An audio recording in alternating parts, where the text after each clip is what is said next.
Hi there, it's Victor here again, bringing you our insights for the week. Last week, U.S. markets closed, very strong, stronger than expected actually, as data on the macro front basically showed that the economy remained really strong and that inflation was really cooling. GDP numbers came in significantly higher than expected. GDP for the fourth quarter came in at 3.3% annualized, as against a 2% expectation, while core PCE, which is essentially the Fed's preferred gauge of inflation, showed significant signs of cooling. Month on month, it rose 0.2%, and year on year, it was up 2.9%. The expectation for month on month was pretty much in line, but for the year on year expectation, the market had expected that it was going to come in at 3%. So the 2.9% basically alludes to the fact that inflation really is cooling. And on the back of that, really, markets really saw it end last week. The Dow Jones Industrial Average gained 0.65% for the week.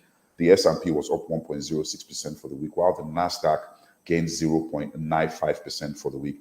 Now, performance was it was somewhat weaker than the previous week. Nevertheless, it was a really strong way to end the week on the back of strong macro data. This week, we're still going to be having quite some earnings come through.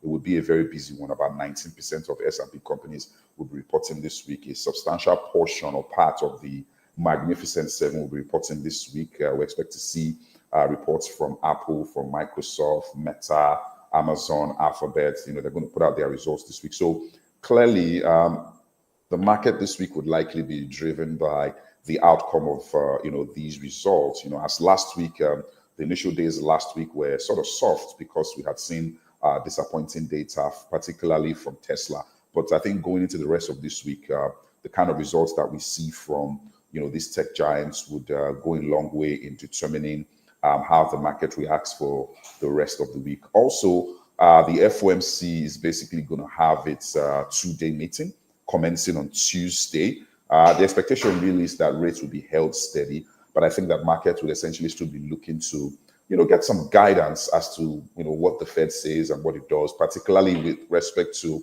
when we are likely to see that first rates cut. So I think that's pretty much what we're going to be seeing for the market this week. On crude oil prices, we saw somewhat of an escalation of that ongoing conflict in the Middle East.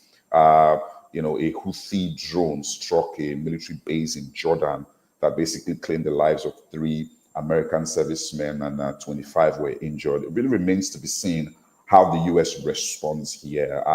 This attack over the weekend significantly increases the sector of a conflagration of that crisis, which would certainly have implications for not just oil prices, but by extension, inflation as well. So this is a significant geopolitical flashpoint that we'll continue to keep our eyes on because it has potentials to really, change things very quickly. Over in China, just in continuation of the property woes, just earlier today, the shares of Evergrande in Hong Kong, trading in the shares were essentially halted, and that was on the back of a court order that led to a basically a liquidation of the company. I mean, the situation or the challenges of Evergrande, one of China's largest property developers, is really well documented. Really, again, this just continues to reflect the continued challenges within that property sector.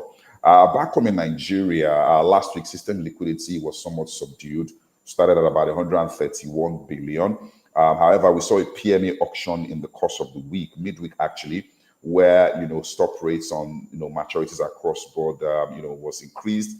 The 90-day closed at 5%. The stop rate there increased by 255 basis points compared to the previous auction. The 180-day paper stop rates rose by 2.93 basis points to about 7.15%, while the stop rate on the 1-year paper rose about 314 basis points to close at 11.54%. Also in the bond markets, I mean, the long-awaited bond auction calendar was released last week, and in reaction to that, particularly the removal of the 2053 bonds, we saw a very strong bullish move on that particular paper, in the course of the week. But that move sort of reversed as the expectations started to come through that the MPC was likely going to increase rates aggressively at its next meeting to try and tap down on inflation. Also, if you look at the expectation for the bond auction that we're having today,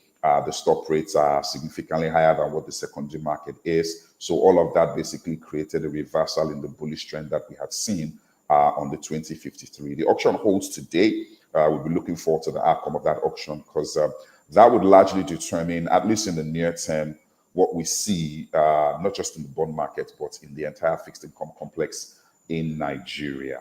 I think that's pretty much it in terms of what happened last week and the things that we expect this week.